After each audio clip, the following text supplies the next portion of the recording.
boa tarde. Queria cumprimentar todos os amigos e amigas, agradecer a presença de cada um de vocês.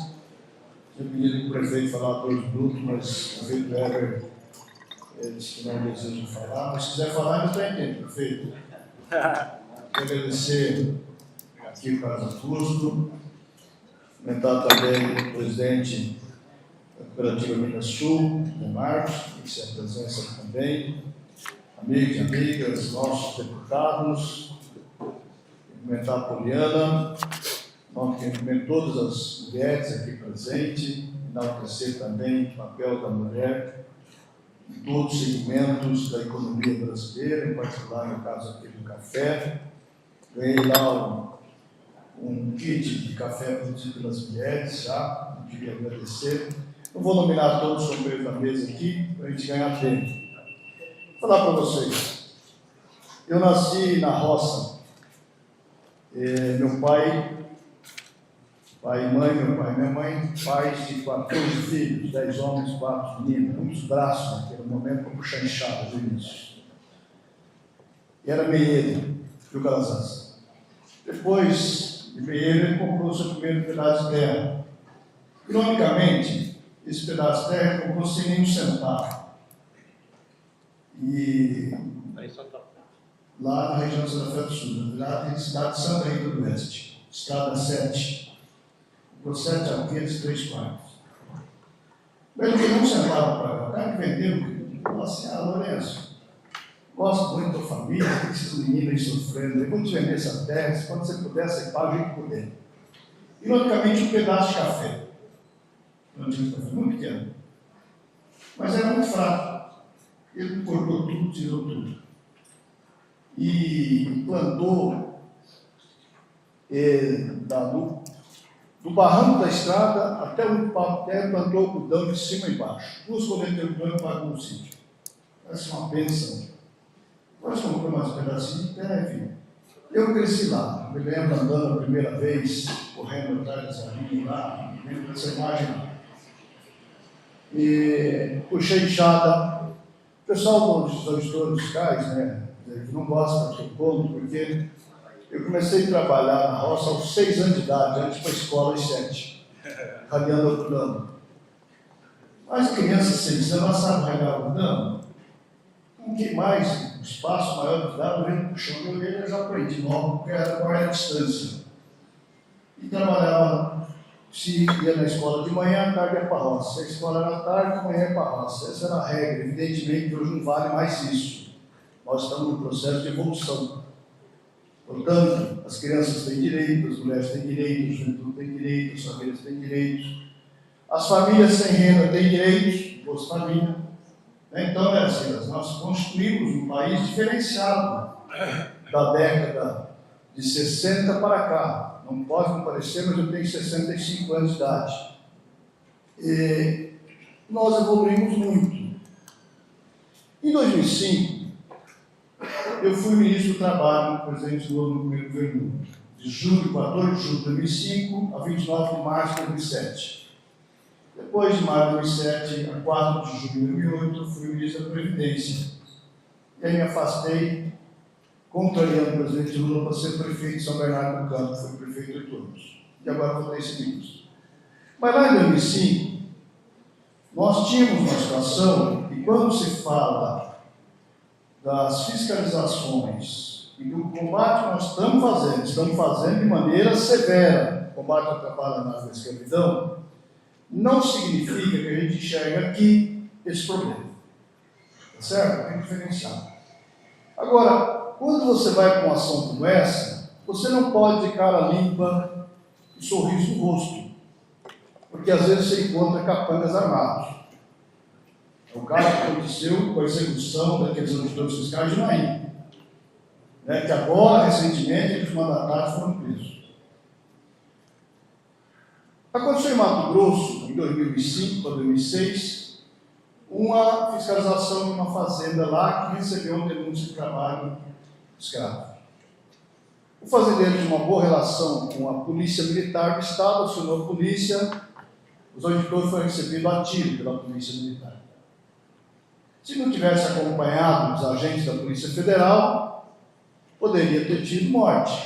Os agentes também atirou, delimitou distância de proteção, cada um se protegeu até entender do que se tratava. Se tratava de uma simples fiscalização e não de uma invasão. O fazendeiro achou que era uma invasão da minha propriedade, senão a polícia toma tiro para lá, tiro para cá, não é um pouquinho tá. Mas a tensão se instalou muito forte. Eu liguei para o governador, e o problema da Covid me foge dos nomes de vez em quando.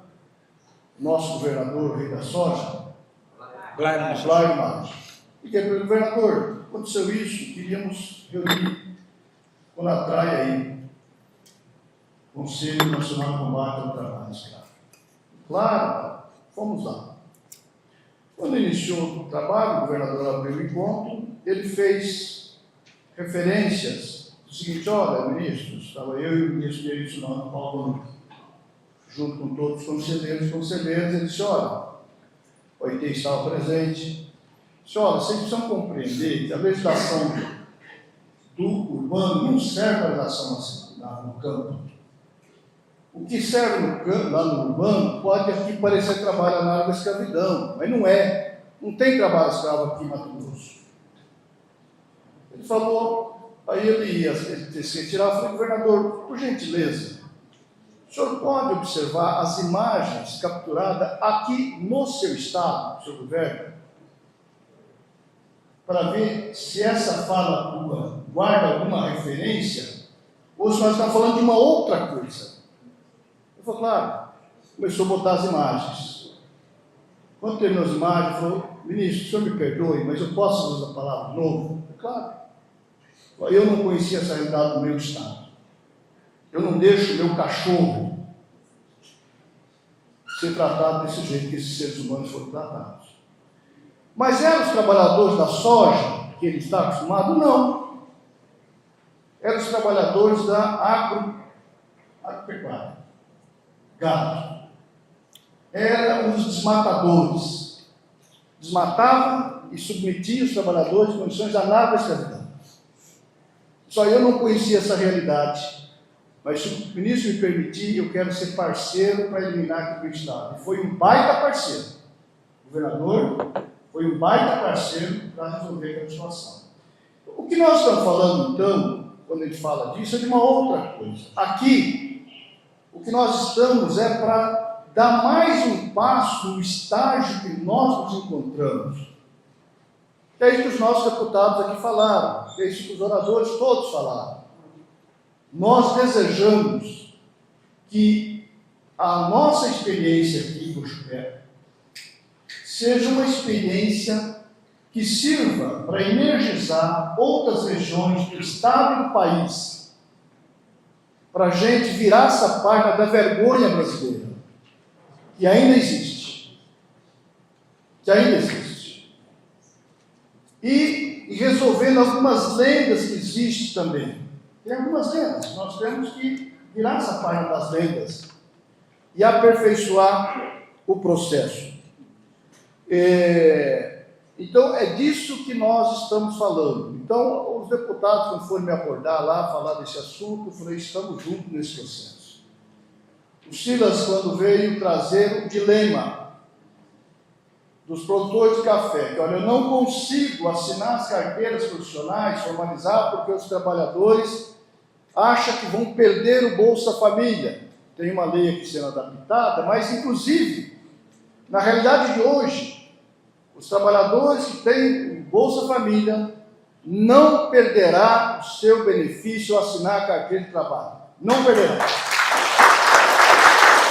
Porque o presidente Lula, que olha o país, atividades econômicas, e vê na agricultura um papel importante e determinante na distribuição de riqueza nacional, mandou aperfeiçoar a lei do Bolsa Família em 2023, lembra? Vocês para aprovar lá, a medida provisória, uma versão do Bolsa Família. Ali é vista como um colchão de proteção social e não permitir que a família entre e saia, entre e saia, entre e saia. E criou de forma mais alargada essa visão. que a legislação que o Odair relatou, que vai para o Senado, facilita especialmente a comunicação. Mas hoje, convenhamos, para sair do Bolsa Família, é preciso que a renda per capita seja maior do que R$ 700 por cada membro da família. Uma família de 5 pessoas, né? 7 vezes 5, você tem um salário, uma renda de todos os meses do ano de acima de R$ 3.500. Até aí ele não sai. Mas se ele sair, tem uma transição. E se houver essa transição por 2 anos, ele passa a receber um período 2, metade, aliás, do Bolsa Família, até sair. Se consolidar, ele sai, mas não sai do CAD único. Porque até então, você assinou a carteira profissional, você saía do Bolsa Família, você saía do CAD único. Hoje ela largou essa proteção para não ter esse negócio. A família hoje está com problema, está passando necessidade, vai para o CAD único, vai para o Bolsa Família, arrumou um emprego, sai do Bolsa Família, depois perdeu o emprego, teria que fazer o cadastro de novo. Então, isso está resolvido. Mas eu estou de pleno acordo, deputados, que esse projeto ele aperfeiçoará e facilitará a comunicação. O que vai ser dito? Trabalhadores safristas, não se preocupem, você não perderá o benefício de situação alguma, percebe? Então é muito mais fácil de comunicar. Mas eu peço a ajuda de vocês. Comuniquem desde já. Não tenha medo da carteira profissional. Até porque é bom para você. Até porque isso pavimenta a garantia do seu futuro quando da maturidade da idade. Outra lenda. Tudo bem, não tem também restrição a fazer uma legislação. Mas não há problema com troca de dia. Um produtor rural, trocar dia com outro produtor rural, não há problema nenhum, não tem nenhuma ilegalidade. E se algum auditor fiscal autuar por essa razão, entre com recurso e me denuncie. Porque não corresponde à realidade do que é necessário fazer. Confere, Luizinho? Então, nós estamos retirando algumas lendas, porque tem uma insegurança, às vezes, que não pode isso, né? A fiscalização vai estar, me falaram, está uma tensão danada lá. Eu falei, mas como tensão? Mas qual a razão? A fiscalização tem que ser feita, tem que ser encarada com naturalidade, né? A fiscalização da Receita Federal tem que ser encarada com naturalidade. Não podemos ter medo.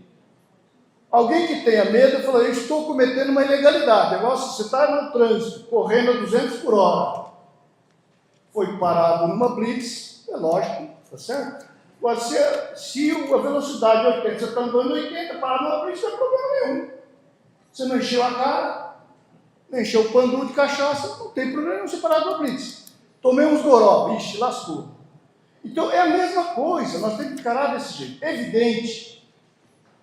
Se tiver alguma coisa que extrapola, fale, denuncie, tem os canais de diálogo do Ministério para isso. Nós queremos estabelecer uma relação de maturidade, onde a gente tenha liberdade para dialogar. É evidente que nem tudo, nós vamos estar 100% de acordo com as evoluções, né? E tem que ter transparência de falar. O Silas sabe como eu atuo. Tem coisa de falar assim, isso dá, isso não dá. Para ter clareza.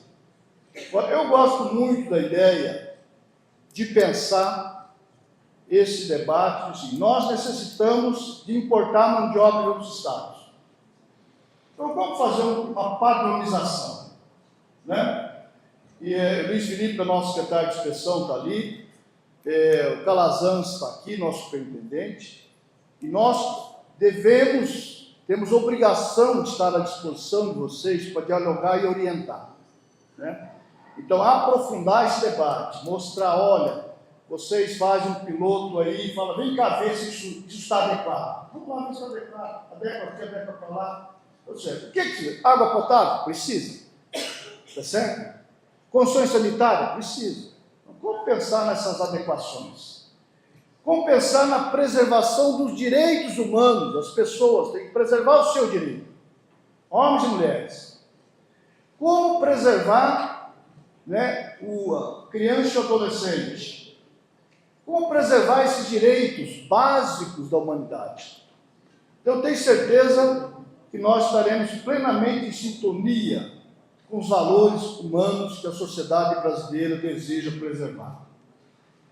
Nisso nós estamos plenamente juntos. Em 2005 eu visitei a CNA. E fui na CNA naquele tempo, os dirigentes lá, pelo menos encontrei tudo de cabelo branco lá, e os senhorzinhos estavam preocupados. O que o ministro do Trabalho queria? O ministro do Trabalho e Emprego queria visitar a Confederação Nacional da Agricultura. Qual a razão? Dá uma atenção. Eu fui lá e falei, calma, senhores, eu vim aqui, missão de paz, bandeira branca, orientação, entender conceitos. Porque eu falava em 2005, quando eu assumi o Ministério do Trabalho, nos preparemos para o futuro, porque vai haver barreira de restrição de futuro se nós não tomarmos algumas providências. E quais as providências que eu falava?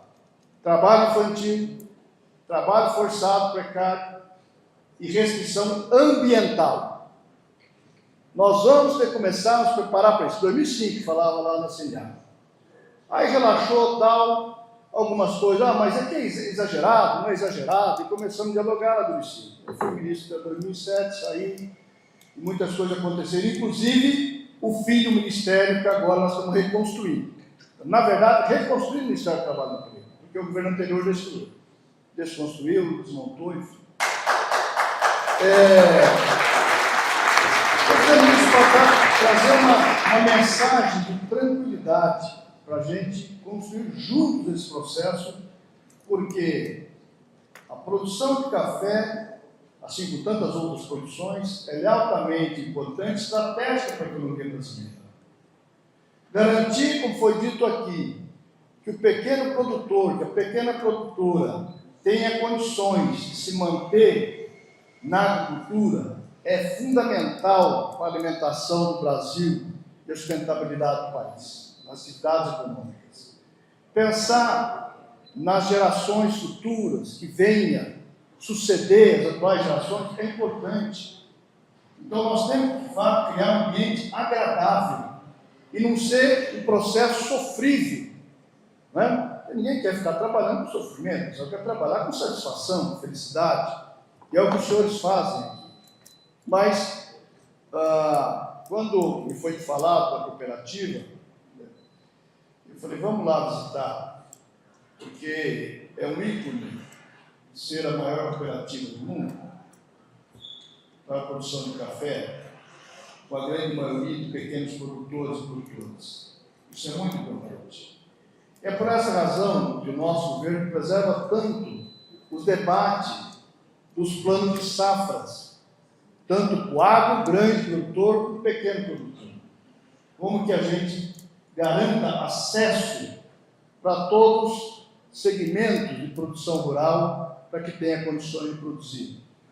E nós podemos ir discutindo e aperfeiçoando os contratos coletivos, negociações coletivas, a mensagem que a Poliana traz, enaltecendo o diálogo. Esse é o papel do Ministério do Trabalho e Emprego, de provocar. Não é papel do Ministério do Trabalho e Emprego negociar. Quem tem que negociar na relação de trabalho é a CONTAG, são os sindicatos, são as federações, né, que aqui é representada pela Poliana nessa mesa. O papel nosso é de olhar e provocar as conversas. Então, quando tiver problema lá com a produção do vinho, eu fui pessoalmente lá, a mesma coisa. E lá também os produtores não queriam, a princípio, não é o caso de vocês, mas a princípio não queriam conversar. Eu fui lá e forcei a conversa. E a partir dali nasceu lá o pacto também de vinho, da produção da uva. E ali, a condição do trabalho análogo não foi na colheita da uva. Foi do gato contratado para regimentar a mão de obra e garantir pouso e transporte. E no pouso é que morou o problema. Porque seguramente o contrato não estava bem feito, ou a seleção dessa pequena empresa não estava bem selecionada, era uma empresa que não tinha competência para realizar aquele trabalho daquele jeito e caracterizou o trabalho na escravidão, onde, pense, um local onde cabe 50 pessoas, uma pousada para 50 pessoas, você bota 200 quilos. Pensa isso. Quantos vasos sanitários tinha com a estrutura de 50 para mais de 200? Qual a condição higiênica? Qual a condição de dormir? Aqueles colchonetes de 3 dedos espalhados lá, dormindo em cima do outro e acordado com choque elétrico. Era a realidade. Ok? Então, assim, os nossos auditores e auditoras são altamente capacitados para analisar a situação. Mas não estão autorizados, não está na diretriz, nem está na índole pessoal deles, cometer barbaridade lá nas organizações. Tem que seguir rigorosamente o processo legislativo, uma lei estabelecida. O aperfeiçoamento das leis, evidentemente, isso é bem-vindo para facilitar a tarefa da fiscalização depois, né? Mas esse é o diálogo que nós estamos propiciando, né? Então, portanto, como o Daí disse aqui, a pergunta da nossa repórter, não é o início, é mais um estágio de aprofundamento, de aperfeiçoamento e de aproximação. E o instrumento mais poderoso da solução de qualquer problema é o diálogo, é a negociação, é a composição, são as convenções coletivas. Então, eu queria estimulá-los muito nesse processo, essa aproximação com a CONTAR, do sistema que a CONTAR representa, nesse processo. Tá bem? Seguramente, vocês podem prestar um grande serviço para melhorar a relação que está acontecendo no Brasil inteiro. O Parque do Café, primeiro, que o Silas se referiu, nós estamos desdobrando, ampliando e, muitas vezes, regionalizando as mesas de conversa. Então, já tem a mesa de conversa da Bahia, de São Paulo, do Espírito Santo, aqui em Minas, de forma que a gente vai trazendo mais gente para dentro, porque seguramente ficará mais leve para todo mundo quando tiver mais gente ajudando a carregar esse tema. Bom, agora nós vamos ter, o Zé vai anunciar a assinatura do termo de adesão ao Pacto Nacional do Café, né, o Instituto Federal do Sul de Minas vai aderir a esse processo, não sei se tem mais alguém, mas queria agradecer imensamente a presença de cada um de vocês, que Deus abençoe, obrigado.